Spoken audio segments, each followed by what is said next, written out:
Hello. तो आज हम लोग इंदौर संभाग शुरू कर रहे हैं। अब तक हम लोगों ने दो संभागों पे काम किया है डिटेल से। एक तो हम लोगों ने नर्मदापुरम संभाग पढ़ा है जिसमें हमने 3 जिले पढ़े हैं। एक हमने पढ़ा है हरदा, हरदा के अलावा हमने होशंगाबाद पढ़ा है और साथ ही साथ हमने बैतूल पढ़ा है। ठीक है। दूसरा हमने रीवा संभाग पढ़ा है जिसके हमने 4 जिले पढ़े हैं, रीवा, सतना, सीधी, सिगरौली। ठीक है। इसके अलावा एक जिला सतना से संभावित है मैहर, जो अभी कैबिनेट में मंजूरी मिली है 2020 में मार्च में, और ऑब्वियसली टाइम लगेगा पर ये संभावित है, ये बन जाएगा। इसके बाद हम बात करते हैं NRI ज सु सा जी बहुत चतुर। ये मैंने आपको ट्रिक बताई थी सभी जिलों को याद करने की, आप एक बार ट्रिक जरूर देखें।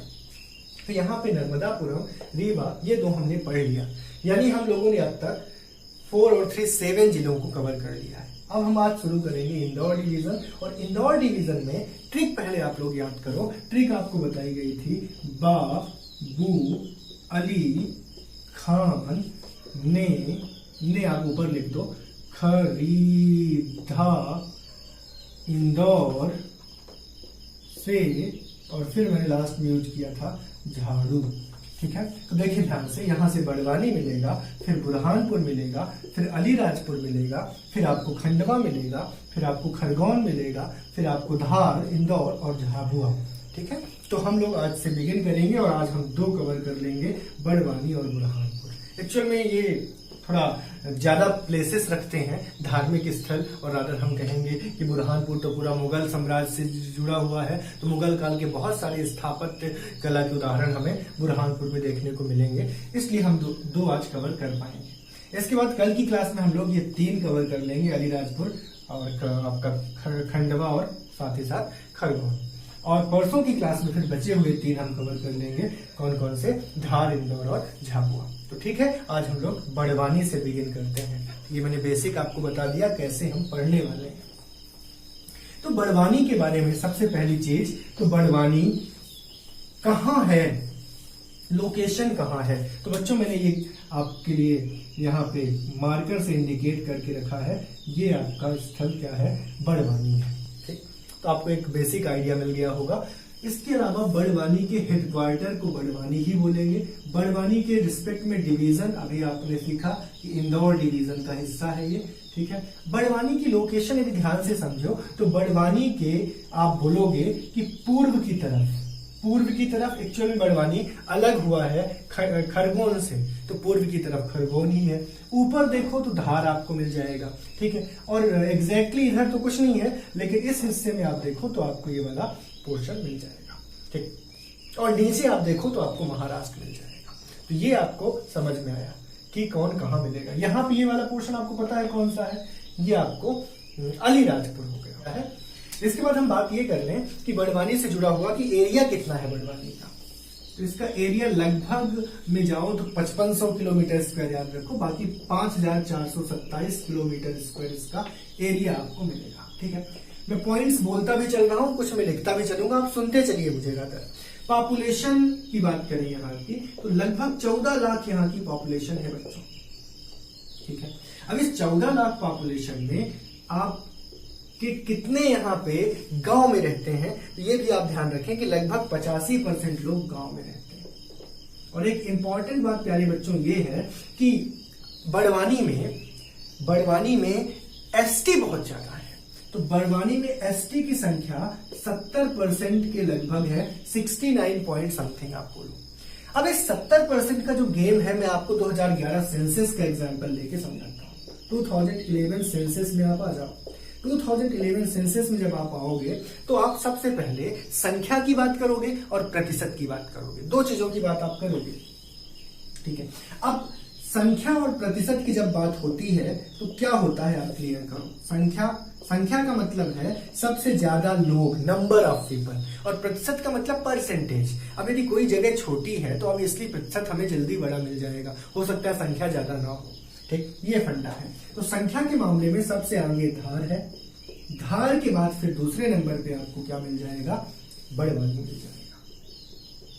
बाकी यदि आपको इसका तीसरा नंबर याद रखना है, चौथा याद करना है, वो भी आप याद रख सकते हैं। तीसरा झाबुआ है, चौथा छिंदवाड़ा है, फिर पांचवा आपके पास खरगोन है। ठीक है, तो तीसरा चाहो तो मैं लिख दूं झाबुआ, बाकी आप सुन लो केवल, फिर छिंदवाड़ा है और लास्ट में खरगोन है।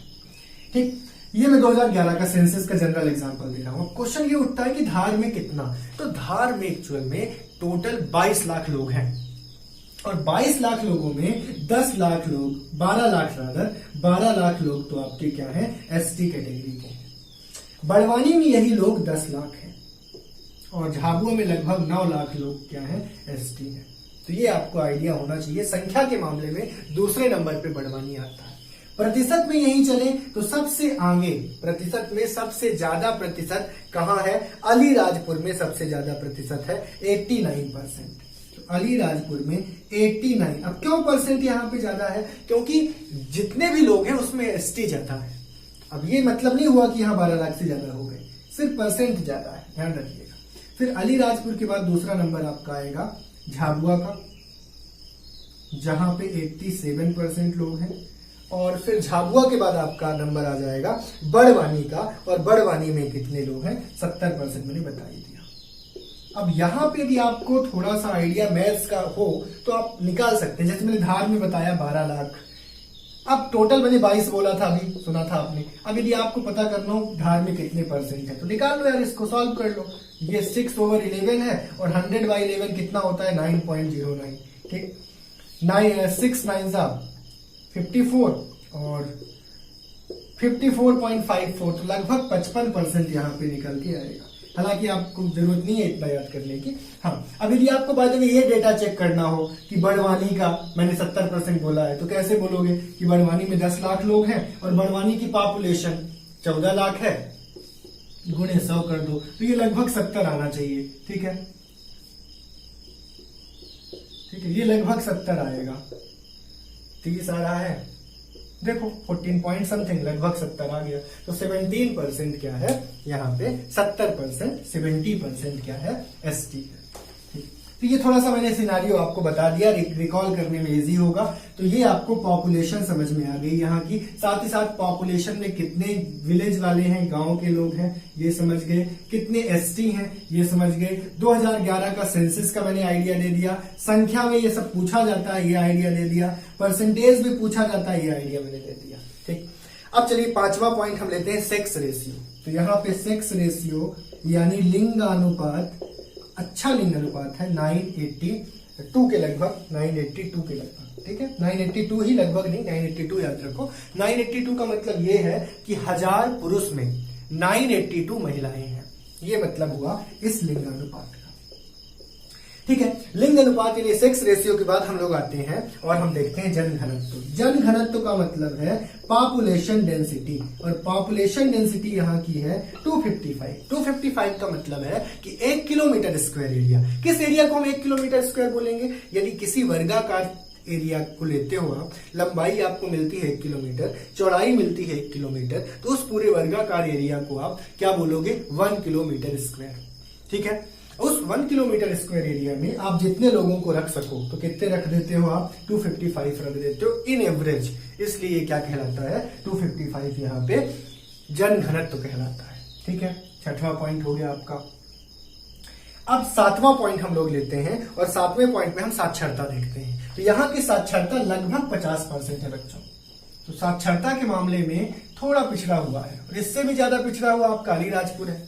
ठीक है, पढ़ेंगे बाद में अलीराजपुर के बारे में, वहां तो और 36% के लगभग साक्षर है लोग। ये साक्षरता हो गई।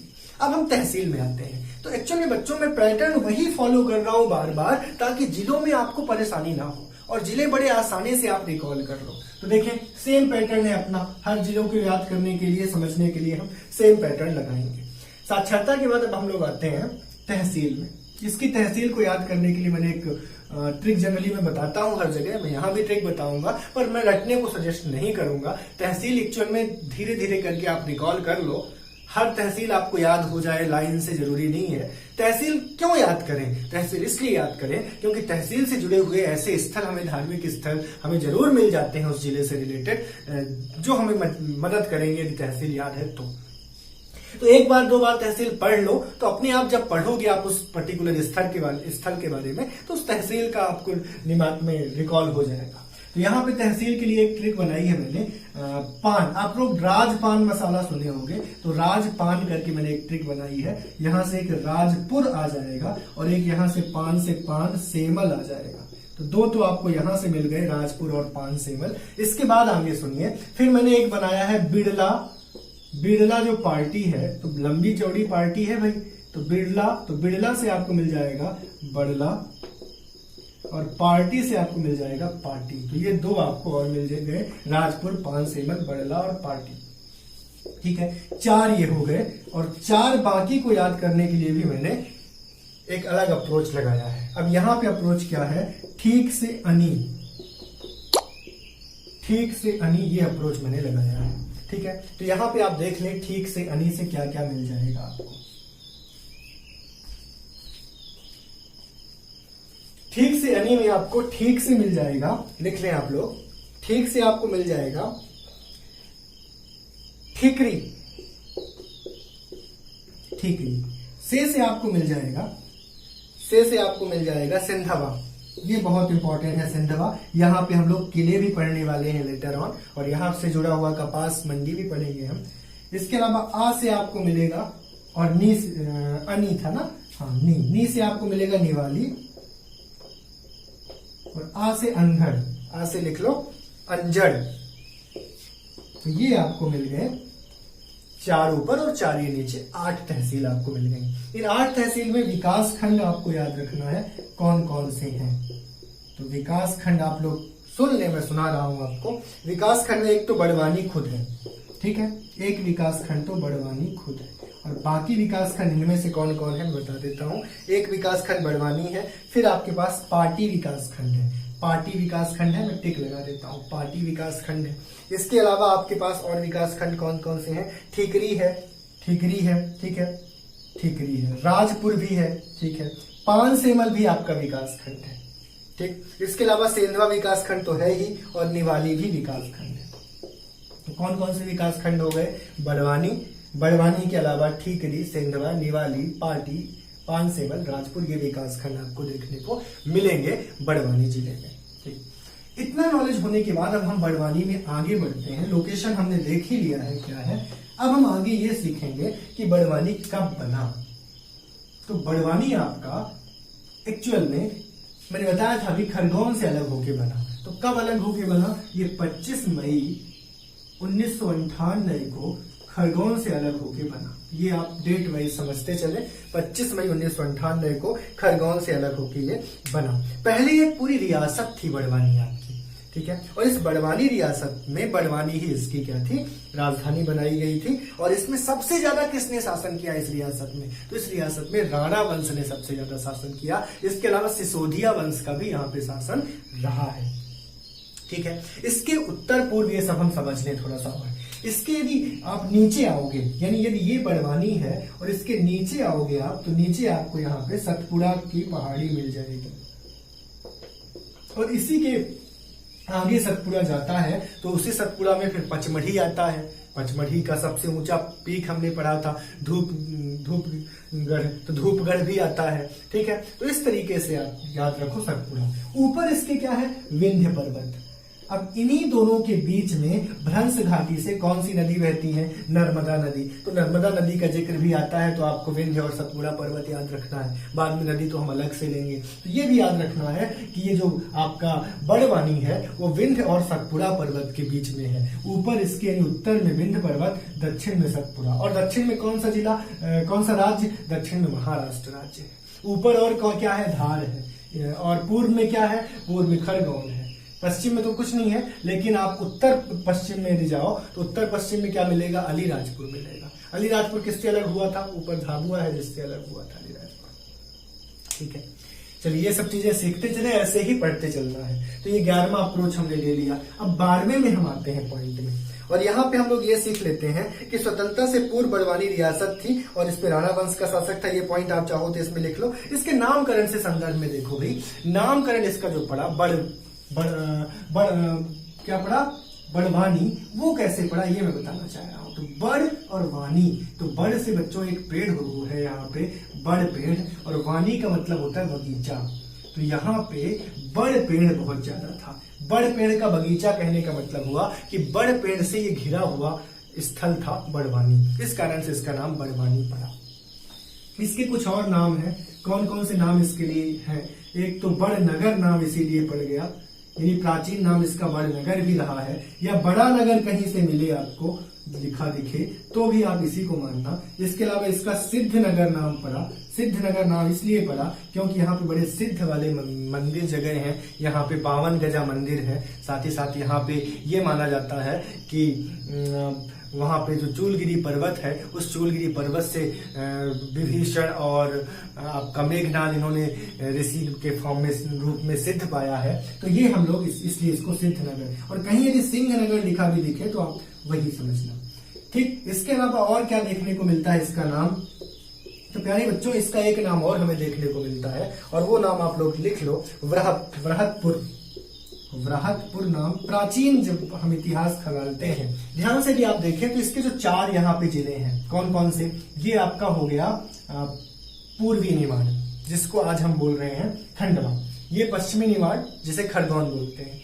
पूर्वी निमाड़ से अलग हुआ है बुरहानपुर बन गया, पश्चिमी निमाड़ से अलग होकर खरगोन बन गया। तो ये जो चारों जिले आपको यहाँ मिल रहे हैं, ये चारों जिले पूरा निमाड़ इलाका बनाते हैं, और ये निमाड़ का पेरिस इसलिए कहलाता है क्योंकि एक तरीके से आप देखें तो समृद्धि यहाँ की और यहाँ का जो धार्मिक स्थली है कुछ वैसा मैच करती है, तो इसको निमाड़ का पेरिस बोलते हैं, ये आप ध्यान रखें। तो एक 13th पॉइंट बना लें, ये निमाड़ का पेरिस है।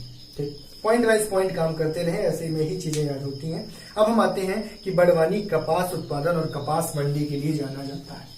तो कपास उत्पादन के लिए जाना जाता है, कपास मंडी के लिए जाना जाता है। तो कौन सा स्थल है बड़वानी का जो कपास मंडी और कपास उत्पादन में आगे है? तो ये हम काम करते हैं आज। तो कपास मंडी कपास उत्पादन में सेंधवा नगर है इसका। अभी सेंधवा हमने जिक्र किया था, आपने देखा था। सेंधवा क्या था? सेंधवा आपकी एक तहसील है। इस सेंधवा तहसील में आपको क्या क्या मिलेगा देखें। एक तो आपको यहाँ पे एक कपास का मंडी मिलेगा। और क्यों कपास का उत्पादन क्यों है सबसे ज्यादा? कपास उत्पादन में क्यों है आगे ये? इसका रीजन आप समझ लो। कपास उत्पादन में आगे होने का कारण ये है कि यहाँ पे काली मिट्टी है, और काली मिट्टी सबसे ज्यादा उपजाऊ है कपास के लिए। आप कहोगे कपास के लिए सबसे ज्यादा उपयुक्त मिट्टी कौन सी है? काली मिट्टी है। यही कारण है कि यहाँ पे क्या है, कपास सबसे ज्यादा होता है। तो कपास का उत्पादन ज्यादा होने के कारण कपास मंडी भी यहाँ है। इसके अलावा सिंधावा क्यों फेमस है? यहाँ एक किला है, किले के कारण ये फेमस है। और इस किले में क्या है? इस किले में आज भी हम वर्तमान में देखें तो यहाँ पे न्यायालय मिल जाएगा आपको। इसके अलावा आपको कृषि उपज मंडी मिल जाएगा, जनपद मिल जाएगा, जेल मिल जाएगा, तहसील मिल जाएगा, एक राजेश्वर मंदिर मिल जाएगा। ये कुछ कारण है कि सिंधावा आपका फेमस है। अब सिंधावा से जुड़ा हुआ एक और कॉन्सेप्ट आपको ध्यान रखना चाहिए कि यहाँ पे सर्वाधिक राजस्व परिवहन चेक पोस्ट है, यानी जो परिवहन के चेक पोस्ट होते हैं वो सबसे ज्यादा है, जिसके कारण परिवहन में जो कर मिलता है वो भी सबसे ज्यादा है। ये बहुत इंपॉर्टेंट बात हो गई कि यहाँ पे सर्वाधिक परिवहन चेक पोस्ट है, और साथ ही साथ सर्वाधिक व्यस्त परिवहन चेक पोस्ट है, और साथ ही साथ प्रदेश का सर्वाधिक परिवहन राजस्व अर्जित करने वाला ये जिला है सिंधवा के कारण। ठीक है, सिंधवा एक तहसील हो गई सर्वाधिक कर अर्जित करने वाली, और बड़वानी पूरा जिला हो गया एमपी का सर्वाधिक कर अर्जित करने वाला, परिवहन कर, यानी गवर्नमेंट भारत एमपी गवर्नमेंट को परिवहन देने वाला। ठीक है, कर देने वाला परिवहन के थ्रू।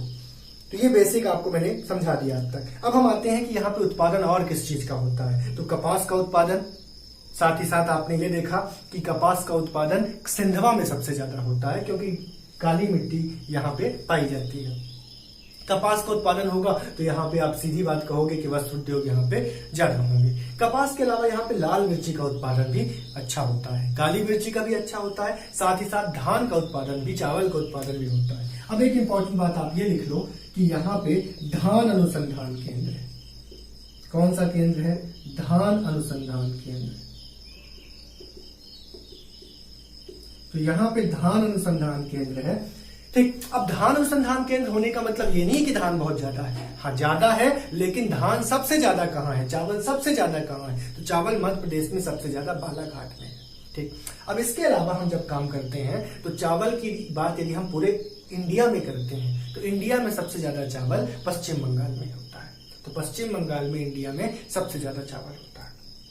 इसके अलावा भारत में अनुसंधान केंद्र होगा चावल का, हाँ तो भारत में कटक में चावल का अनुसंधान केंद्र है। और ये कटक कहाँ है, ये कटक उड़ीसा में है। तो उड़ीसा में कटक में चावल का अनुसंधान केंद्र भारत में है। अब यही बात यदि हम विश्व स्तर में करें तो सबसे ज्यादा चावल का उत्पादन चीन करता है।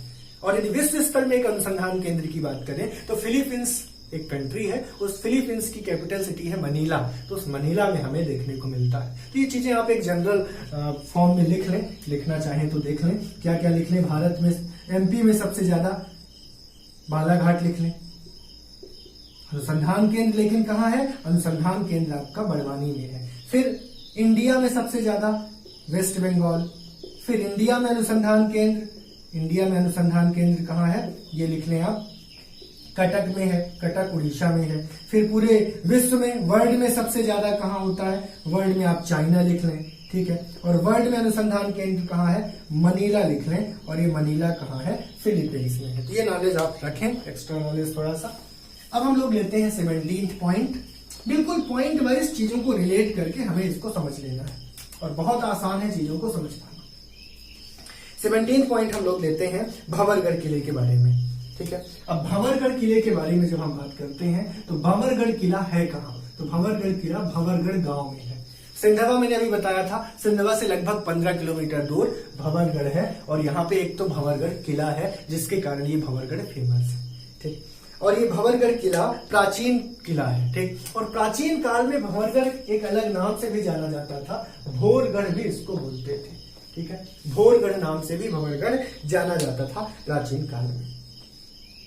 अब मैं आपको कुछ इंपॉर्टेंट चीजें बताऊंगा। भंवरगढ़ से ही जुड़े हुए कुछ सेना नायक भी हैं। एक सेना नायक है खाजिया नायक, साथ ही साथ एक है भीमा नायक। अब इन दोनों के बारे में आपको बताता हूं। एक तो आप लिख लो भीमा नायक, जो कि कहां से जुड़े हुए हैं, बड़वानी से। और एक आप लिख लो खाजिया नायक, जो कहां से जुड़े हुए हैं, बड़वानी से। तो ये दो व्यक्ति, दो पर्सनालिटी आप लिखो, भीमा नायक और खाजिया नायक। जब हम भीमा नायक की बात करते हैं तो भीमा नायक और ये खाजिया नायक, मैंने अभी बताया था आपको कि बड़वानी में एसटी का परसेंट ज्यादा है, 70% एसटी है। एसटी मतलब आदिवासी। तो ये आदिवासी आप कह सकते हो एक स्वतंत्रता संग्रामी थे, और ये भी आदिवासी स्वतंत्रता संग्रामी थे, ठीक है।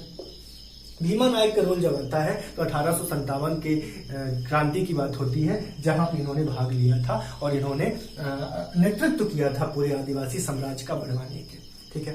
साथ ही साथ अंग्रेजों को इन्होंने एक तरीके से आप कहो तंग कर दिया था। और ये करते क्या थे, ये जो अंग्रेजों के धन लूटते थे, अंग्रेज भी तो धन लूटते थे, उस लूट को ये वापस छीन लाते थे और लोगों के बीच बांटते थे और क्या करते थे, लोगों का भला करते थे एक तरीके से देखो तो।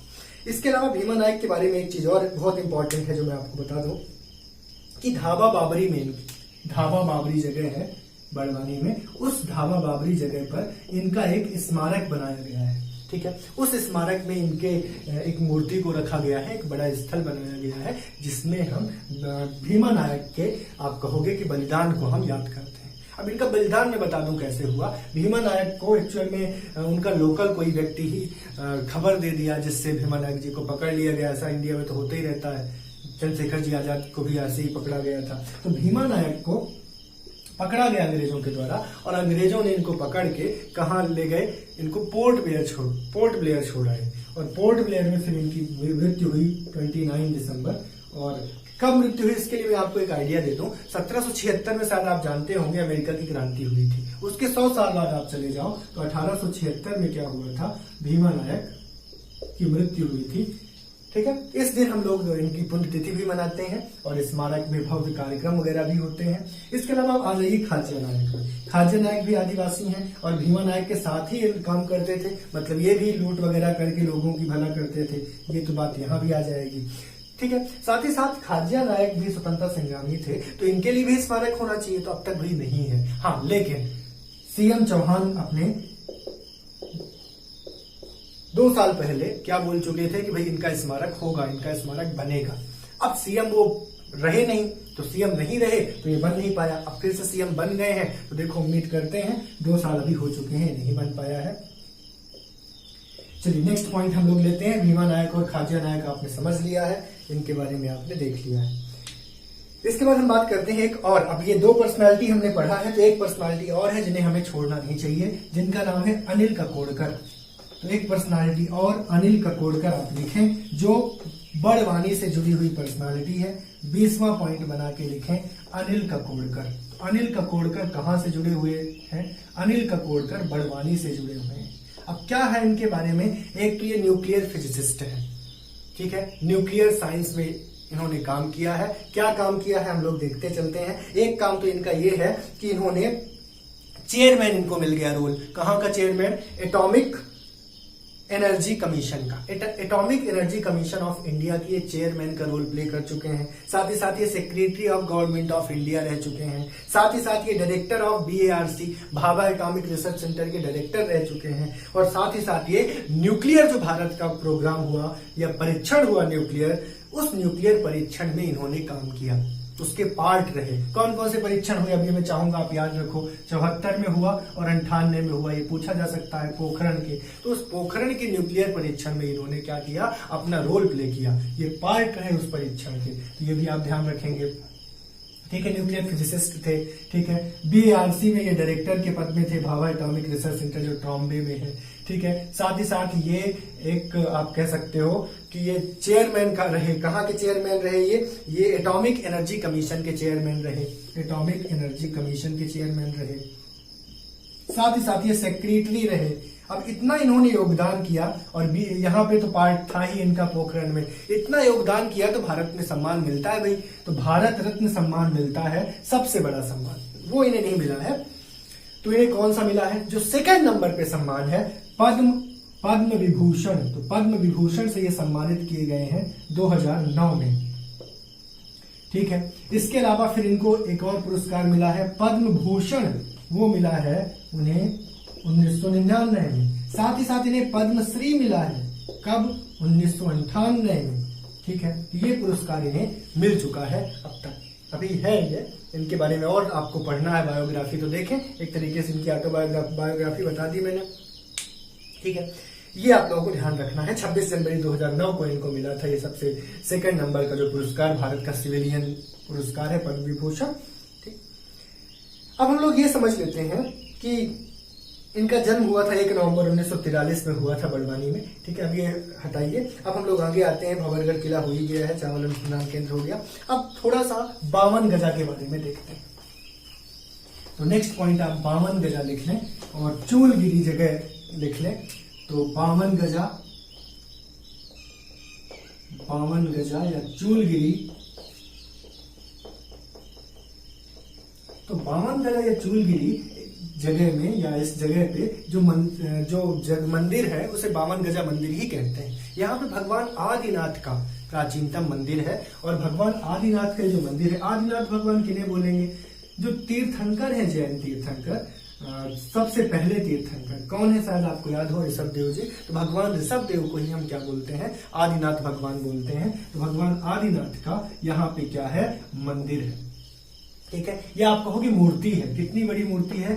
52 गज की, और 52 गज का लगभग मतलब निकलेगा 84 फीट की मूर्ति है लंबी, ठीक। तो ये जो मूर्ति है भगवान आदिनाथ की, ये आपको यहाँ पे देखने को मिलती है। ये एक यहाँ पे इंपॉर्टेंस हुआ। अब ये मूर्ति होने के कारण जो जैन हमारे आचार्य हैं वो यहाँ पे आते जाते रहते हैं, भव्य कार्यक्रम यहाँ होते रहते हैं। तो एक पवित्र स्थली है, बहुत बड़े पोर्शन में हमें भगवान आदिनाथ का यहाँ पे मूर्ति मिलती है, ठीक। इसके अलावा और क्या यहाँ पे चीज है जो आपको समझ में रखना चाहिए, ध्यान में रखना चाहिए? वो ये है कि 15वीं शताब्दी में ये बना था। अब 15वीं शताब्दी बोल दिया गया, मतलब इसकी डेट क्लियर नहीं है। 15वीं शताब्दी का मतलब हो गया 1401 से शुरू होके 1500 तक का काल। तो इस काल में ये मूर्ति बनाई गई थी। किसने बनाया था? अब इसके बारे में भी डाउट है, पर फिर भी हमें ये देखने को मिलता है कि अर्क कीर्ति ने बनवाया था। तो यदि ऑप्शन आपको ये मिलता है तो अर्क कीर्ति आप लगाएंगे। तो अर्क कीर्ति ने इसको बनवाया था। ये राजा थे 15वीं शताब्दी के। और इस मंदिर के बारे में बोला जाता है, सॉरी मूर्ति के बारे में, कि पहाड़ में बनाई गई, पहाड़ में उकेरी गई मूर्ति है। और ये एकास्म है। एकास्म का मतलब होता है एक ही पहाड़ को उकेर के इसको बनाया गया है। ठीक। एक और इसके लिए इंपॉर्टेंट चीज कि जैसे हमारा कर्नाटक में श्रवणबेलगोला है और वहां एक पवित्र आप कह सकते हो समारोह, भव्य समारोह मनाया जाता है, उसी के तर्ज पे यहाँ भी एक समारोह मनाया जाता है जिसको बोलते हैं महामस्तकाभिषेक।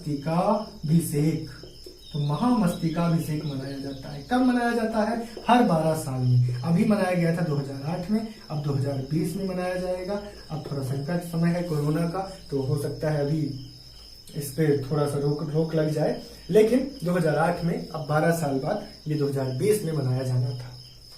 ठीक। तो ये जुड़ी हुई कुछ चीजें हो गई बावन गजा मंदिर से और बावन गजा की मूर्ति से रातर कहना चाहिए हमें। तो ये आप समझ गए होंगे। एक और इम्पोर्टेंट चीज मैं बता दूं, ये जो चूलगिरी जगह है, यहाँ चूलगिरी आप कह सकते हो पर्वत, गिरी नाम भी है ना, गिरी पर्वत के लिए तो है।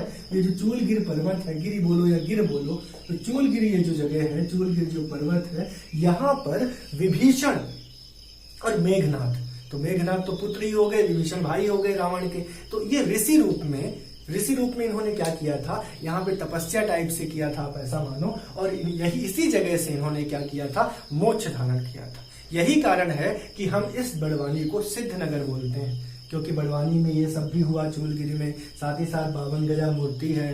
तो ये सब कारण है कि हम इसे सिद्धनगर, बड़नगर तो बोलते ही हैं, वृहत नगर भी मैंने बताया था आपको। ठीक है, तो ये आप लोग ध्यान रखेंगे। अब चलिए कुछ और चीजें मैं बताता हूँ। अब हम आते हैं यहाँ पे विलास पैलेस है। अब मैं चीजों को रिलेट करके इसीलिए बताता हूं कि याद रहे। अब विलास पैलेस के बारे में आप थोड़ा सा समझें। विलास पैलेस एक जगह है, राणा राजा है, 2 राणा राजा। कौन कौन से 2 राणा राजा हैं जिनकी जगह है वो मैं क्लियर कर दूं। एक तो आप याद रखें राणा देवी सिंह और दूसरे हैं राणा उदय सिंह। इन दोनों के रहने की ये जगह है। उदय सिंह छोटे भाई हैं देवी सिंह के। अब मैं ये सब क्यों बता रहा हूं, अभी क्लियर हो जाएगा। इन दोनों के रहने का जगह है विलास पैलेस, जो बड़वानी में है। ठीक है, अब इस विलास पैलेस के संदर्भ में कुछ चीजें आप ध्यान रखें।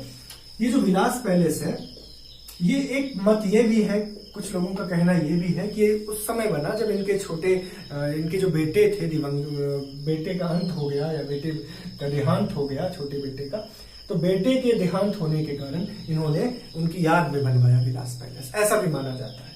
फिर हुआ क्या, इनके साथ एक और हादसा देखने को मिला राणा देवी सिंह के साथ। जब उदय सिंह अलीराजपुर में इनका सगाई का समारोह हुआ, और सगाई के समारोह से जब उदय सिंह वापस आ रहे थे तो रास्ते में हो गया क्या, एक्सीडेंट।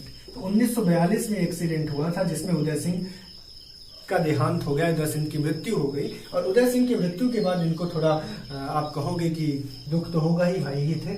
और इन्होंने फिर उसकी याद में, स्मृति में क्या किया, इन्होंने एक स्मारक टाइप का बनवाया, और उस स्मारक को बोलते हैं हम तीरगोल।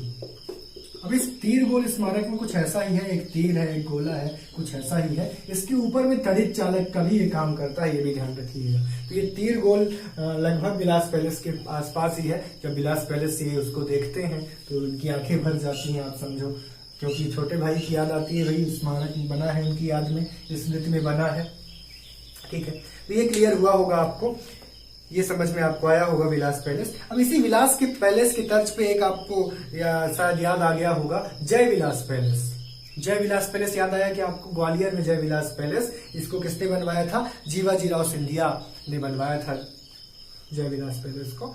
और ये जो जय विलास पैलेस है, ये तो पूरा 3500 kg का इसका झूमर लगा हुआ है। तो जय विलास पैलेस के बारे में तो मैं बताऊंगा जब मैं ग्वालियर कवर करूंगा। अभी तो आप तीन गोला याद रखें केवल, बस कंप्लीट होने वाला ही है, 1-2 चीजें और देख लें हम लोग। अब इसके बाद हम लोग बात कर लेते हैं धार्मिक स्थल और कौन कौन से हैं। तो अभी तो क्या क्या देख लिया आपने, भंवरगढ़ किला देख लिया, बावन गजा देख लिया, चूलगिर पर्वत के बारे में थोड़ा सा जान लिया। इसके अलावा विजासनी माता दुर्गा मंदिर है यहाँ पे। कौन सा, विजासनी माता दुर्गा मंदिर, ठीक, विजासनी माता दुर्गा मंदिर है। और इसके अलावा एक यहाँ पे नागदेव का भी मंदिर है। क्या नाम है उसका? भीलट देव नाग देवता मंदिर, भीलट देव। और इस नाग देवता मंदिर की जगह का नाम आप लोग लिख लो, नागलवाड़ी जगह। जगह का नाम भी नाग से ही आ गया है, नागलवाड़ी जगह। ठीक है, तो इतना आपको क्लियर हो गया होगा कि भीलट देव का मंदिर है, नागलवाड़ी जगह है, और साथ ही साथ विजासनी देवी का यहाँ पे मंदिर है। ठीक है, विजासनी माता देवी का मंदिर है। कौन सा मंदिर है ये? दुर्गा मंदिर है। ठीक, तो ये दो मंदिर भी आप ध्यान रखें। इसके अलावा रामगढ़ किला है यहाँ पे, जो अवशेष के फॉर्म में बचा है, बहुत बड़ा फॉर्म में नहीं बचा है।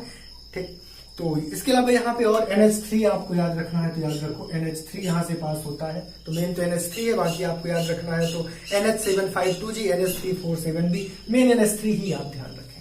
तो ये सब हो गया बड़वानी के बारे में, जो बहुत इजीली मैंने बताने का प्रयास किया है। आप आसानी से इसको याद रख पाएंगे यदि जैसा मैंने स्टोरी के फॉर्म में रिलेट किया है आप करते हैं तो। चलिए नेक्स्ट हम बुरहानपुर लेते हैं। तो पहले तो आप लोकेशन समझें। बुरहानपुर दक्षिणतम छोर है, ये बुरहानपुर है, और यहीं से ताप्ती नदी का निकलना होता है। तो ताप्ती नदी के किनारे बसा दक्षिणतम बिंदु आपको मिलता है। यदि आप MP के दक्षिणतम बिंदु की बात करें तो यहीं पे मिलता है। ठीक है, तो आप ये लिख लें पहला पॉइंट। चलिए पहले तो हम लोग जैसा कर रहे हैं वैसा कर लें। हेडक्वार्टर बुरहानपुर, डिवीजन हम सबको पता है इंदौर, बिल्कुल सेम पैटर्न पे काम कर ले हम। हाँ, बेसिक नॉलेज आप ले लो कि ये बुरहानपुर है, जिसके ऊपर नीचे क्या कौन है।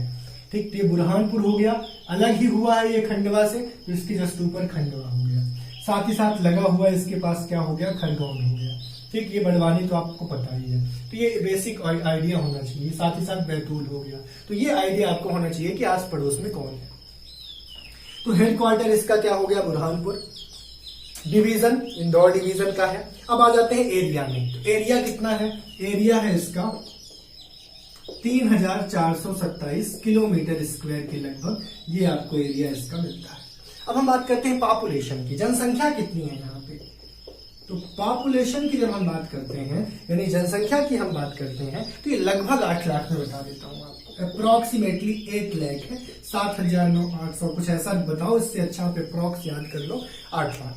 जैसे मैंने इससे पहले बात किया था, किस पे काम किया था हमने? इससे पहले हमने बड़वानी पे काम किया था। तो बड़वानी में मैंने कितना बताया था आपको एरिया? बड़वानी में मैंने आपको बताया था 14 लाख के लगभग, और यहां मैं बता रहा हूं 8 लाख के लगभग। ठीक है, चलिए नेक्स्ट पॉइंट हम लोग बनाते हैं, और इसमें हम सेक्स रेशियो देख लेते हैं। सेक्स रेशियो यहां का है 957। ठीक है, सेक्स रेशियो का मतलब हो गया लिंगानुपात। ठीक है, लिंग अनुपात का मतलब है यदि 1000 पुरुष हैं तो 957 यहाँ पे महिलाएं हैं। हाँ, सेक्स रेशियो बड़वानी का कितना था याद है क्या आपको? 987 के लगभग, नहीं याद आएगा आपको? देख लें एक बार पीछे ओपन करके, 982 के लगभग। ठीक, 982 था, यहाँ पे 957 है। कंपेयर भी कर लो आप, अभी दोनों पढ़ रहे हो तो कंपेयर कर लो, ऐसे याद करना आसान हो जाता है, कंपेयर कर लो तो। ठीक, अब इसके बाद हम बात करते हैं जन घनत्व की। तो जन घनत्व कितना है? जन घनत्व है 221, यानी 1 किलोमीटर स्क्वायर में 221 लोग रहते हैं। जबकि बड़वानी का जन घनत्व कितना था? तो कंपेयर करते चलो आप, 255 था। ठीक है, बड़वानी का साक्षरता 50% थी, यहां पे साक्षरता लिख लो, लिटरेसी रेट। ठीक है, लिटरेसी रेट कितना है? साक्षरता दर कितना है? 65% के अप्रोक्स, बड़वानी से ज्यादा है, 65% के अप्रोक्स। अब हम आ जाते हैं तहसीलों में। तो यहाँ की तहसीलें कोई ट्रिक नहीं बताएंगे हम। क्यों ट्रिक नहीं हम यूज करेंगे? क्योंकि बहुत इजी है तहसीलें याद करना। एक तो खुद आपको मिल जाएगा बुरहानपुर, एक तो खुद बुरहानपुर मिल गया। इसके बाद एक आपको नेपा नगर याद रखना है, नेपा नगर में कागज का कारखाना अभी पढ़ेंगे हम। और एक आपको खकनार याद रखना है। ठीक है, अब आप कैसे याद रखो यार, अपने विदिशा में किनारा चलता है ना, तो वही खकनार। ठीक, किनारा से याद रख लो आप, खकनार। ये हो गए हमारे तहसीलें। अब इसमें तहसीलों के अलावा विकास खंड भी पूछा जाता है। विकास खंड कौन कौन से हैं? तो विकास खंड हमारे पास 2 हैं। एक विकास खंड तो खुद बुरहानपुर है और एक खकनार है। ये 2 विकास खंड आपको ध्यान रखने हैं। ठीक, अब हम आते हैं 10th पॉइंट में। पॉइंट वाइज चीजों को हम क्लियर कर लेंगे। 10th पॉइंट आप बनाओ और 10th पॉइंट में आप ये समझो कि कब अलग हुआ ये, ठीक है, कब ये अलग हुआ। एक्चुअल में हम इस बुरहानपुर की बात कर रहे हैं, दक्षिणतम छोर की बात कर रहे हैं। एमपी की मैप में सबसे नीचे जो दिखता है वही है बुरहानपुर। तो ये सबसे पहले तो खंडवा का ही हिस्सा था, ठीक है, ये आपको खंडवा दिख रहा है, खंडवा का हिस्सा था। अब खंडवा से ये अलग हुआ, तो कब अलग हुआ आप लिखें 15 अगस्त 2003 को। किससे अलग हुआ ये? खंडवा से। और खंडवा से अलग होके क्या किस नाम से जाना जाने लगा? बुरहानपुर, ठीक है। पहले से इसको बसाया गया है, हिस्टोरिकल इसके प्रीव्यू है, पर ये जिला बन के अलग कब हुआ? 15 अगस्त 2003 को, ठीक। अब हम बात करते हैं किस नदी के किनारे है। तो अभी मैंने बताया था ताप्ती नदी के किनारे बसा है ये। आस पड़ोस वाले भी आज समझ लो, ऊपर तो खंडवा, इधर खरगोन, ये अपना अलीराजपुर, ये बैतूल हो गया। तो आसपास वाले भी आप याद रखो, ठीक। मैप आपके पास जरूर सामने होना चाहिए बच्चों, नहीं रखते हो ना आप लोग? चलिए 12th लेते हैं हम लोग, नेक्स्ट पॉइंट लेते हैं। अब इसके नामकरण पे हम आते हैं। इसका नाम पड़ा कैसे? बुरहानपुर इसका नाम पड़ा कैसे, किसने रखा, क्यों रखा? अब इसकी जानकारी हम लोग लेते हैं। इसका जो नाम बुरहानपुर है वो पड़ा है 14वीं शताब्दी में, मतलब ये 1300 से 1400 के बीच में। और एग्जैक्टली आप डेट याद रखना चाहो तो रख लो 1380 के टाइम में इसका नाम क्या पड़ा है? बुरहानपुर पड़ा है। किसने रखा इसका बुरहानपुर नाम? तो खानदेश जगह शायद कह सकते हो, वहां के फारूकी वंश थे। कौन थे? फारूकी वंश। ये फारूकी वंश में शासन किया था। यहाँ पे कहां पे शासन किया था फारूकी वंश ने? इसी बुरहानपुर में। किसने? खानदेश के फारूकी वंश में। तो ये खानदेश के फारूकी वंश में मलिक अहमद एक शासक हुआ। कौन शासक हुआ? मलिक अहमद। मलिक अहमद का पुत्र फिर शासक बना, जिसका नाम था नसीर। और उस नसीर ने, अब इनको आप गुरु कहो या इनको आप ये कहो कि एक शेख थे, तो ये शेख बुरहुद्दीन के बड़े भक्त रहे होंगे। बुरहुद्दीन, ठीक है, बुरहानुद्दीन, शेख बुरहानुद्दीन के बहुत बड़े भक्त रहे होंगे हमारे नसीर जी, मलिक अहमद के बेटे। तो ये जो खानदेश फारूकी वंश का शासक मलिक अहमद का बेटा नसीर था, वो शेख बुरहुद्दीन के नाम पर इस पूरे जगह को क्या नाम दिया? बुरहानपुर जगह नाम दे दिया। समझ में आया नामकरण कैसे पड़ा? इस शेख बुरहानुद्दीन के नाम से पड़ा है ये बुरहानपुर जगह का नाम, ठीक। अब हम लोग बात करते हैं कि और क्या नाम से जाना जाता है ये। तो इसको हम, बुरहानपुर को हम दक्षिण भारत का प्रवेश द्वार कह सकते हैं। कोई दक्षिण भारत से उत्तर भारत में आना चाहे तो बुरहानपुर एक प्रवेश द्वार की तरह काम करता है। तो इसको बोलते हैं दक्षिण भारत का प्रवेश द्वार।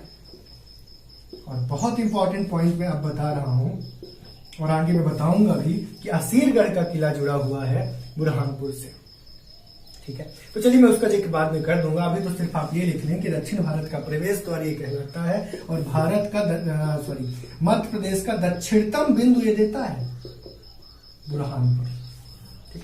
जब हम बात करते हैं कि मध्य प्रदेश का लैटिट्यूड लॉन्गिट्यूड क्या है, तो उस पर भी मैंने आपको जिक्र किया था कि बुरहानपुर क्या देता है? आपको दक्षिणतम बिंदु देता है, ठीक, याद रहेगा।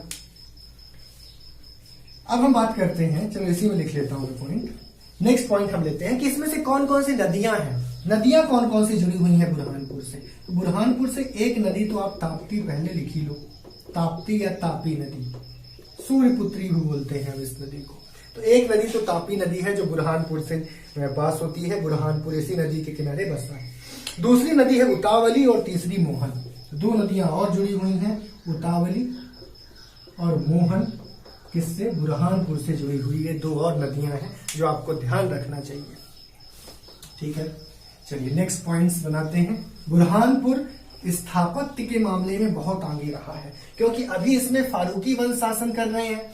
फारूकी वंश के बाद फिर इसमें मुगल सम्राट भी आके शासन करते हैं। मुगल सम्राट में कई लोग यहाँ राजपाल बना के भेजे जाते हैं। शाहजहां खुद यहाँ पे राजपाल बना के, गवर्नर टाइप का बना के भेजा गया होता है।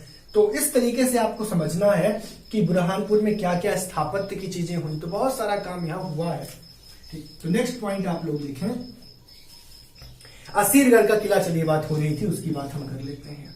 अब हम लोग स्थापत्य में आ जाते हैं। असीरगढ़ का किला। बुरहानपुर का पूरा इंपॉर्टेंस स्थापत्य के कारण है। ये असीरगढ़ का किला बनवाया कब गया था? ये असीरगढ़ का किला एक्चुअल में बहुत पहले बनवा दिया गया था, ठीक है। और इस असीरगढ़ के किला के संदर्भ में यह बोला जाता है कि ये दक्कन की कुंजी है। क्या है? दक्कन की कुंजी या दक्षिण का प्रवेश द्वार है। तो मुगल सम्राट के समय या ड्यूरिंग मुगल पीरियड इसका इंपॉर्टेंस और ज्यादा हो गया, क्योंकि दक्षिण भारत तक कोई पहुंच नहीं पाता था इसके बिना। तो किसी को दक्षिण भारत जाना है तो इस किले को जीतना पड़ता था। तो बहुत मतलब लोगों ने प्रयास किया पर इसको जीत नहीं पाए। तो असीरगढ़ के किला की जब हम बात करते हैं तो सबसे पहले तो हम ये देखते हैं कि अंतिम विजय थी ये अकबर की।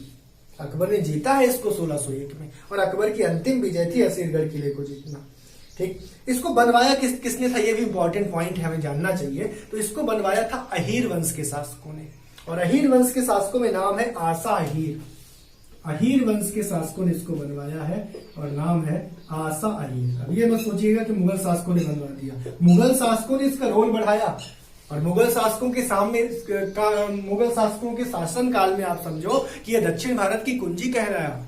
और क्यों कहलाया? क्योंकि इसके बिना दक्षिण भारत जाया नहीं जा सकता था, इसलिए इसको हमने दक्षिण भारत का द्वार भी बोला, प्रवेश द्वार भी बोला। यानी उत्तर भारत से दक्षिण भारत में जाना है तो इसको हमें, इस किले को हमें जीतना होगा। ये कॉन्सेप्ट था उस समय का। कहाँ है ये? सतपुड़ा की श्रेणी में है, ये तो बात क्लियर ही है। सतपुड़ा ही तो आता है यहाँ पे, और सतपुड़ा यहाँ भी आएगा। यदि बुरहानपुर बड़वानी में सतपुड़ा आ रहा था तो बुरहानपुर में भी तो आएगा सतपुड़ा। नीचे ही तो बताया था मैंने सतपुड़ा। तो बुरहानपुर में सतपुड़ा श्रेणियों में बसा हुआ किला है, बसाया गया किला है, ये बनवाया गया किला है। अंतिम विजय ये था अकबर का, ध्यान रखेंगे 1601 में। इसके बाद अकबर 1605 में अकबर की मृत्यु हो गई थी। एक बार कंफर्म भी कर लेना आप डेट। अब हम बात करते हैं शाही किला की। तो नेक्स्ट आप लोग लिखें शाही किला। ये किला भी इंपॉर्टेंट है। क्या है इस किले का रोल, ये हम देखते हैं। नाम है शाही किला, कुछ ऐसे शाही वाला रोल होगा। तो इसको मीरान आदिल शाह फरूकी ने बनवाया। तो आदिल शाह फरूकी वंश का ही शासक था। फरूकी वंश, देखो अभी फरूकी वंश इसमें काम कर रहा है, लेकिन फरूकी वंश, पहले तो फरूकी वंश ने अधिपत्य स्वतंत्र रूप से किया, बाद में फरूकी वंश क्या हो गए? अंडर में आ गए। किसके अंडर में आ गए? आप कहोगे कि मुगल के अंडर में आ गए। तो आदिल शाह ने इसमें क्या किया? शाही किले को बनवाया, ठीक। इसके अलावा शासन किसका आ गया था जब आदिल शाह ने शाही किला को बनवाया था? शाहजहां के लिए बनवाया था, आप ऐसा कह दो। किसके लिए बनवाया था? शाहजहां के लिए। और शाहजहां पूरे सपरिवार रहता था यहाँ पे, ठीक है। तो शाहजहां रहने का काम यहाँ किया है बहुत समय तक, ये ध्यान रखिएगा। बाद में ऑब्वियसली दिल्ली गया है, पर शाहजहां पहले कहाँ? बुरहानपुर में रहना हुआ है शाहजहां का।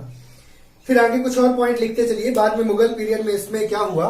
पहले तो इसको आदिल शाह ने बनवा दिया, बहुत पहले बनवा दिया। फिर ये शाही किला किसे मिल गया? शाहजहां ने इस पे अधिपत्य कर लिया।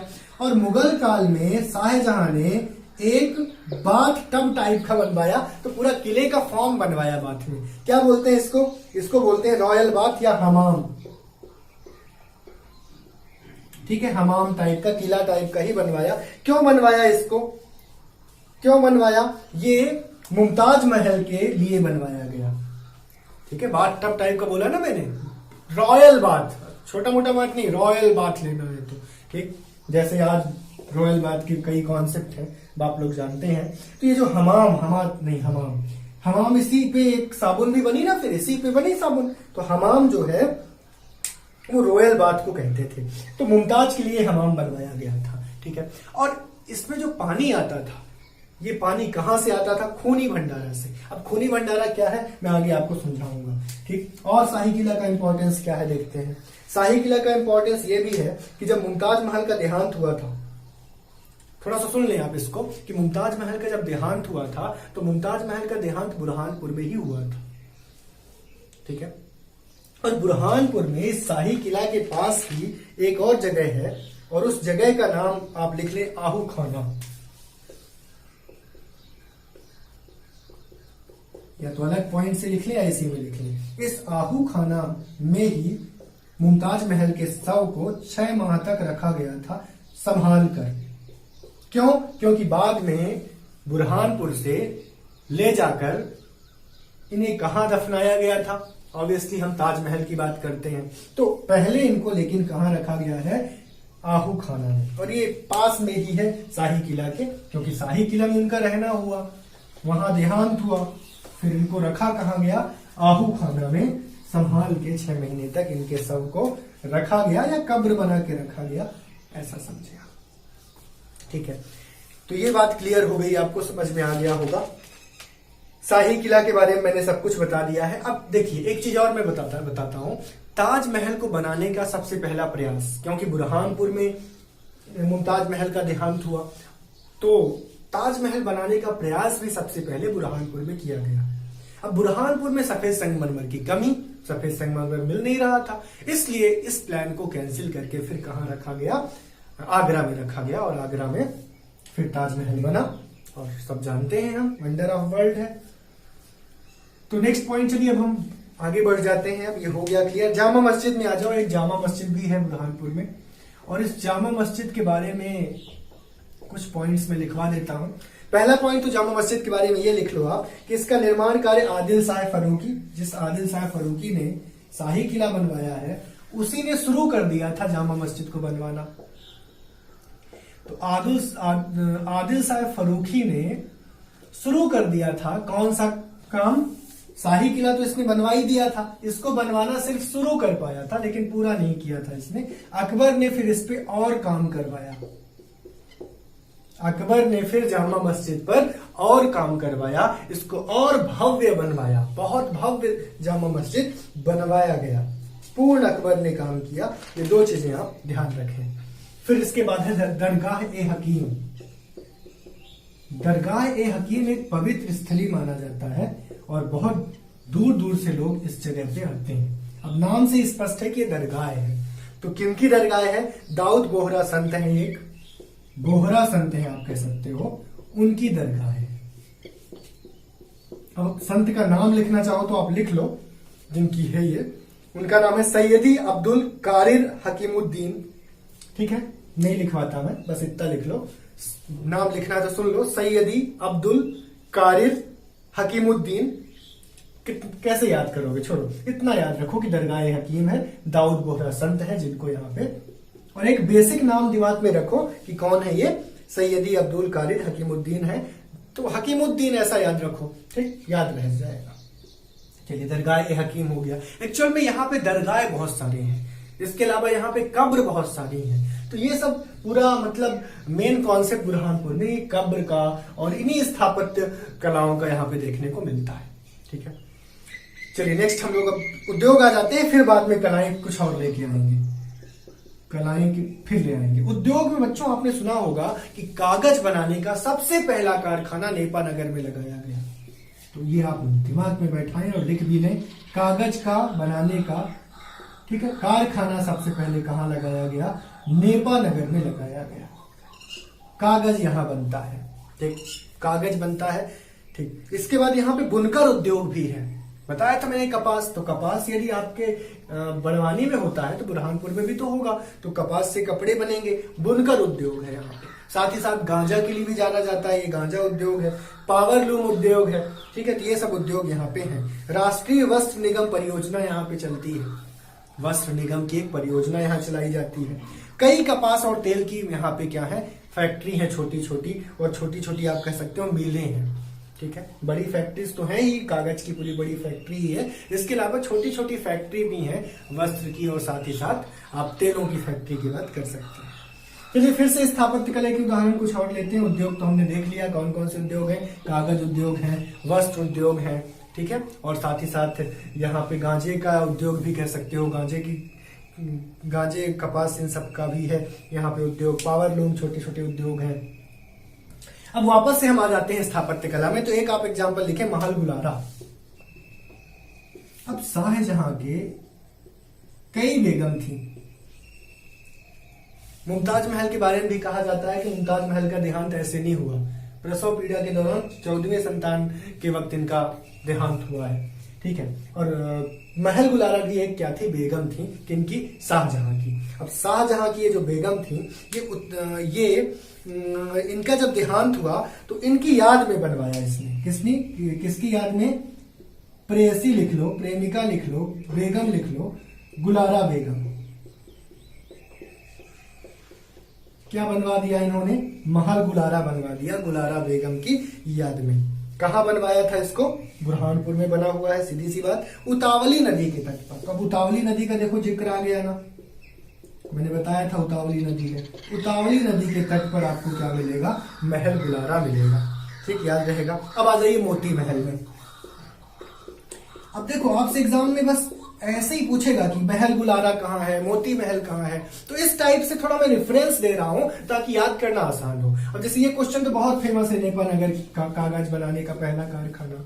ठीक, अभी दरगाह हकीम वगैरह इतना फेमस तो नहीं कहूंगा मैं, पर याद हमें रखना है स्थापत्य कला में। शाही किला हमसे पूछा जा सकता है। आहू खाना के बारे में याद रखना है कि भाई 6 महीने तक यहाँ सब रखा गया। असीरगढ़ किला तो वेरी इंपॉर्टेंट है, हमेशा हर एग्जाम में कभी न कभी देखने को मिलता है। अब मोती महल के बारे में देख लें तो मोती महल के बारे में ये 2 मंजिला है, पहली चीज। ठीक, दूसरी चीज इसमें शाहजहां की जो बेगम है, एक और बेगम, मोती बेगम नाम था। शाहजहां की एक और बेगम है जिनका नाम है मोती बेगम, उनके लिए ये बनवाया गया। आप ऐसा समझ लो, ये 2 मंजिला बनवाया गया, जिसमें पहली मंजिल में क्या किया गया, आप ये कह सकते हो कि इनकी कब्र है मोती बेगम की। ठीक, ये क्लियर हो गया। तो महल गुलारा हो गई, मोती बेगम हो गई, और मुमताज महल तो आप जानते ही हैं, 3 बेगम का नाम तो आपने जान ही लिया। अब हम बात करते हैं कुछ और स्थापत्य की, और एक स्थापत्य और है हमारे पास, आहू खाना, जिसके बारे में मैंने बता ही दिया था। आहू खाना में क्या किया गया था? इनकी कब्र को रखा गया था, या आप कहोगे इनके शव को रखा गया था 6 महीने के लिए। बाद में फिर उसको शिफ्ट किया गया था कहां पे? बाद में ताजमहल में, ऑब्वियसली, या जो भी कॉन्सेप्ट है आप। ठीक है, इसके अलावा पवित्र गुरुद्वारा है, यहाँ पे गुरुद्वारा भी है, और बहुत कई सिख संतों का भी यहाँ आना जाना हुआ है। हिस्टोरिकल प्रीव्यू हम देखें तो गुरुद्वारा भी यहाँ है जरूर। ये मतलब आप कहो कि यहाँ पे बोहरा संत आए तो यहाँ पे सिख संतों का भी आना जाना हुआ। तो सिख के गुरुद्वारा भी यहाँ पे पवित्र गुरुद्वारा है, बहुत फेमस गुरुद्वारा है। इसके अलावा काला ताजमहल, बहुत इंपॉर्टेंट बच्चों, काला ताजमहल को आप बहुत इंपॉर्टेंट करके सुनो, और थोड़ा सा इसकी हिस्ट्री सुनो। काला ताजमहल की हिस्ट्री में सुनाऊंगा, वो सुनो। ठीक है, पहले तो काला ताजमहल के बारे में सीधा सिंपल करो कि ये 1622-23 में बना। ठीक है, 22-23 में बना, 1622-23 में। अब इसकी हिस्ट्री आप ये सुनो कि इसको बनवाया कैसे गया, किस लिए बनवाया गया, क्यों बनवाया गया। अब देखो, अकबर के बाद अब क्या हुआ, आपने पढ़ा है, सबसे पहले तो बाबर आया, हुमायूं आया, फिर अकबर आया। अब जहांगीर का काल आ चुका है। अकबर 1605 में जा चुके हैं, अब जहांगीर का काल आ चुका है। ठीक है, भाजी सब्जी करके हम इसको याद रख सकते हैं। जहांगीर आ जाएगा, फिर आपका शाहजहां आएगा, फिर औरंगजेब आएगा। तो मेन तो याद कर ही लो, बाबर, हुमायूं, अकबर, जहांगीर, फिर शाहजहां, और फिर लास्ट में औरंगजेब। ठीक, ये काल है। अब जहांगीर आ चुका है। ठीक, तो जहांगीर के काल में क्या हुआ, एक अकबर के काल में 9 रत्न हुआ करते थे। ठीक, 9 रत्न। मैंने इन 9 रत्नों में से आपको 2 रत्न अभी तक बता चुका हूं। ठीक, रादर आप कहो 2 रत्न, हाँ 2 रत्न हो गए हैं। कौन कौन से 2 रत्न हो गए हैं? एक तो रत्न आपका हो गया है, रादर मैं 3 रत्न कर देता हूं, क्लियर आज। एक रत्न तो आपके कौन है? एक रत्न है आपके मुल्ला दो प्याजा। ठीक है, हंडिया में हमने बात की थी इनकी मजार की। फिर एक हमारे पास दूसरे कौन निकले? अकबर। अकबर के दूसरे कौन निकले? बीरबल। तो बीरबल के बारे में भी हमने पढ़ा था। बीरबल को हम क्या बोलते हैं? महेश। ठीक है, महेश दुबे। और इसके अलावा हमारे पास एक और है, उनका नाम है तानसेन, रामतनु पांडे। ठीक, तो ये सब जुड़े हुए हैं।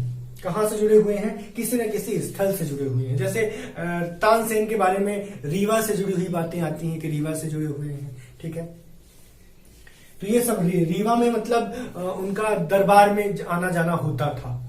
ये रीवा में एक्चुअल में एक रामचंद्र करके शासक थे, वहां पे आना जाना होता था इनका दरबार में। ठीक, ये क्वेश्चन भी बना है, पूछा गया है। तो जहांगीर का शासनकाल बच्चों आया। उस जहांगीर के शासनकाल में क्या हुआ मैं बताता हूं। हाँ, अभी एक और आएंगे रत्नों में, 9 रत्नों में। इनका नाम है खान-ए-खाना। क्या नाम है? खान ए खाना। 9 रत्न थे, पूरे नाम आपको मैं याद करा दूंगा जब मैं मेडिएवल पढ़ाऊंगा, और वैसे भी मैं ल्यूसेंट भी पढ़ा रहा हूं तो उसको भी आप देखें, उसमें कवर होगा। तो एक तो मुल्ला दो प्याजा आपको समझ में आ गया 9 रत्नों में, एक आपको 9 रत्न बीरबल मिल गए, तानसेन मिल गए, और अब आपको कौन मिल गए, खान ए खाना। तो खान ए खाना के जो पुत्र हुए, क्या नाम था खान ए खाना के पुत्र का, इरज। क्या नाम था, इरज। तो खान ए खाना के जो पुत्र इरज थे, और उन्हीं को बोला जाता है शाह नवाब। क्या बोला जाता है, शाह नवाज। तो ऐसा याद रखो आप, ये इरज खान ए खाना के जो पुत्र थे, ज्येष्ठ पुत्र, ये खान ए खाना जहांगीर के साथ दक्षिण के अभियान में गए, और जहांगीर के साथ जब ये दक्षिण के अभियान में गए तो जहांगीर को इन्होंने जिता दिया। जब जहांगीर को इन्होंने जिता दिया तो क्या हुआ, इनको एक उपाधि जहांगीर ने दे दी। क्या उपाधि दी जहांगीर ने इनको, शाह नवाज की उपाधि। जहांगीर ने इनको शाह नवाज की उपाधि दे दी, इसलिए इनका नाम शाह नवाज पड़ गया इसके बाद। अब हुआ ये कि 42 वर्ष में इनकी मृत्यु हो गई। कैसे हो गई, ये शराब वगैरह बहुत पीते थे, ड्रिंकिंग हैबिट इनकी थी, और ड्रिंकिंग हैबिट के कारण इनका कोलैप्स कर गया, आप समझो लीवर, और शाह नवाज 42 वर्ष की आयु में ही चल बसे। अब जहांगीर को इसमें थोड़ा लगा, फीलिंग्स जहांगीर के अंदर आई कि भाई इसने मदद की हमारी इतनी, और इसके लिए कुछ करें। तो उस केस में फिर जहांगीर ने क्या किया, काले ताजमहल को बनवाया। किसके लिए, इरज या आप कहें शाह नवाज के लिए, और इसलिए इसको हम क्या कहते हैं, शाह नवाज का मकबरा कहते हैं। लेकिन ज्यादा लोकल कहो या फिर आप कहो कि ज्यादा कॉमन क्या चलता है इसके बारे में, काला ताजमहल इसको कहते हैं। ठीक, तो इसके जो मीनार हैं और इसका जो पूरा स्ट्रक्चर है, तो जब ताजमहल बनवाने की बात हुई थी स्टार्ट, तो पहले कारीगरों को बुरहानपुर भेजा गया था कि जाके काला ताजमहल देख के आओ। ठीक है, और साथ ही साथ हुमायूं का आपने सुना होगा, एक मकबरा है, हुमायूं का प्रोटोटाइप है, दिल्ली में ही है, तो उस हुमायूं के मकबरा को भी देखने को बोला गया था। तो प्रोटोटाइप हुमायूं के मकबरा से लिया गया, और साथ ही साथ आप कह सकते हो काला ताजमहल से भी लिया गया। हुमायूं के मकबरे के बारे में भी आप पढ़ेंगे मेडिएवल में, जिसको हमीदा बानो बेगम ने बनवाया था। ठीक है, तो चलिए और आगे के पॉइंट्स लेते हैं अब हम लोग। अभी है कुछ पॉइंट्स हैं, बस क्लियर करते हैं इसको। इसमें बहुत सारा हिस्टोरिकल प्रीव्यू यही है, इसमें बहुत सारे आप कहोगे दरगाह मिल जाएंगे, बहुत सारे कब्र मिल जाएंगी। ठीक, अब एक खूनी भंडारा की बात करता हूं। इनका जो पानी का ड्रेनेज सिस्टम था बड़ा शानदार। खान ए खाना ने खूनी भंडारा पे काम किया, मदद ली और इसको डिजाइन करवाया। तो खूनी भंडारा एक ड्रेनेज सिस्टम है, आप ये मानो कि फिल्टरिंग सिस्टम है, जो कई स्तर से पानी को फिल्टर करेगा। सतपुड़ा का पानी फिल्टर होके आ रहा है किनके घर, इनके घर। इनके घर मतलब कहां, इनके घर का मतलब, इनका घर बताओ कहां है भाई इनका घर, क्या बताया था मैंने, शाही किला आ रहा है। कहां आ रहा है पानी, शाही किला, सतपुड़ा से। तो एक फिल्टर होके आ रहा है, तो उस फिल्टरिंग प्रोसेस के लिए पूरा खूनी भंडारा। अब क्या हुआ खूनी भंडारा में, 3 स्तर में पानी को फिल्टर करने की बात की गई। कौन कौन से 3 स्तर थे, पहला स्तर था खूनी भंडारा, या इसको बोलते थे मूल भंडारा। फिर उसके बाद था सूखा भंडारा, फिर था चिंताहरण भंडारा। इन 3 स्तर में पानी सतपुड़ा से आता था, और फिर वो पानी, ये मूल भंडारा था, शुरुआत इसी से होती थी, तो फिर पानी क्या हो जाता था, बिल्कुल फिल्टर्ड हो जाता था। तो इसको पानी फिल्टरिंग की शानदार व्यवस्था के फॉर्म में गिना जाता है। तो उस टाइम पे भी पानी फिल्टर के लिए, वाटर फिल्टरिंग के लिए ये तरीका यूज किया गया था। खान ए खाना की निगरानी में इसको डिजाइन किया गया था। ठीक है, तो ये ध्यान रखें आप, 3 स्तर में हुआ था। 1615 में अब्दुल रहीम खान ए खाना ने इसको डिजाइन करवाया था। इसी पानी से मैंने बताया था ना बीच में, हमाम में भी इसी पानी से नहाना होता था मुमताज महल का। ठीक है, इसके अलावा इसमें बहुत छोटी छोटी कुंडियां थी, छोटे छोटे प्लेस थे जिससे पानी साफ होता था, और इसीलिए इसको कई बार कुंडी भंडारा भी कहा जाता है, मूल भंडारा को। ठीक, बस बेसिक तो आप यही याद रखें कि ड्रेनेज सिस्टम का मेन इसका काम था। ड्रेनेज सिस्टम यानी शुद्ध जल प्रदान करने का ये एक काम था, शुद्ध जल को प्रदान करने के लिए बनाया गया था। ठीक है, इजी है, सिंपल है, समझ गए होंगे। नेक्स्ट पॉइंट हम लेते हैं अकबर सराय या अकबर सराय, अकबरी सराय। या तो अकबर सराय बोलो या अकबरी सराय बोलो, जो भी नाम दिखे। सराय का मतलब ये होता है भैया कि रहने का जगह। ये जहांगीर ने बनवाया था अपने पापा जी की याद में, तो अकबरी बोल दिया, जहांगीर नहीं बोला। अब जहांगीर ने ये कब बनवाया था? अपने शासनकाल में, याद रखो डेट क्या रही होगी। अब 1620-25 के बाद ही बनवाया है, 1605 के बाद ही जहांगीर का शासन आया है। बाकी आप मेन इसमें तो ये याद रखो कि ये लश्कर खां की निगरानी में बना था। ठीक है, लश्कर ए तैयबा तो जानते ही हो आप, उसी के रिस्पेक्ट में याद रखो, लश्कर खां के निगरानी में बना था। ठीक है, लश्कर खां के निगरानी में ये बना। इसके अलावा हाँ, ये क्या है मैं थोड़ा सा समझाऊंगा आपको। ये 5 स्टार होटल की कैटेगरी में है, ये समझो आप। 5 स्टार होटल समझ लो आप उस समय का। ठीक है, उस समय का 5 स्टार होटल था ये। अब जहांगीर से मिलने आपने सुना है, आपने देखा है जहांगीर के काल में ही ब्रिटिश लोग आना शुरू हो गए थे। तो सर थॉमस रो का आना हुआ था जहांगीर के काल में, और सर थॉमस रो ने अपनी बात से जहांगीर को बहुत प्रभावित किया था। इंग्लैंड के जेम्स सेवन करके जो राजा थे, उनका ये राजदूत था सर थॉमस रो, उनके रिस्पेक्ट में यहां आया था। तो सर थॉमस रो जहांगीर से मिलने बुरहानपुर आया था। तब वो इसी सराय में रुका था, अकबरी सराय में। यानी सर थॉमस रो का रुकना इसी 5 स्टार होटल में हुआ था, ये समझो आप। अब क्यों 5 स्टार होटल बोल रहा हूं मैं? क्योंकि इसमें शानदार व्यवस्था की गई थी, और साथ ही साथ वातानुकूलन मतलब एसी का फॉर्म देने के लिए ऊपर छत में छिद्र किए गए थे। उन छिद्र में प्रॉपर तरीके से भूसी टाइप की भरी गई थी, बर्फ डाले गए थे उसमें, और उस बर्फ को पिघलने के लिए नमक का डालना होता था। लोग प्रॉपर होते थे, मतलब पूरा जैसी फीलिंग 5 स्टार होटल में होनी चाहिए वैसी यहाँ उस टाइम पे मिलती थी। सर थॉमस रो वहां रुके भी थे। तो ये कॉन्सेप्ट यहाँ पे आपको ध्यान रखना है। कमरे भी ध्यान रखो भाई, 110 कमरे थे, 110 कमरे।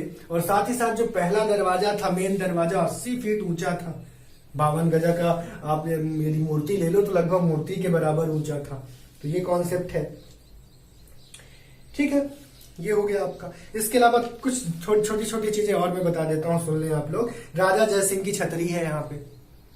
कहां पे? बुरहानपुर में। राजा जयसिंह की छतरी किसने बनवाया ये जान लो आप। औरंगजेब ने बनवाया। ठीक, अब औरंगजेब एक्चुअल में राजा जयसिंह से प्रभावित था। राजा जयसिंह ने भी मदद की औरंगजेब की, तो उससे प्रभावित होकर सम्मान में राजा जयसिंह ने औरंगजेब ने राजा जयसिंह की छतरी को बनवाया। इसके अलावा परवेज का मकबरा है, बहुत सारे मकबरा है। दौलत खां लोधी आप जानते होंगे, इब्राहिम लोधी का चाचा था ना दौलत खां लोधी, उसका मकबरा है यहाँ पे। ठीक, बाकी जब मैं पढ़ाऊंगा मीडिएवल तब भी ये बातें आएंगी, तो आप थोड़ा रिलेट कर लेना। अभी थोड़ा ध्यान रखो, दौलत खां लोधी। नादिर खान का मकबरा है यहाँ पे।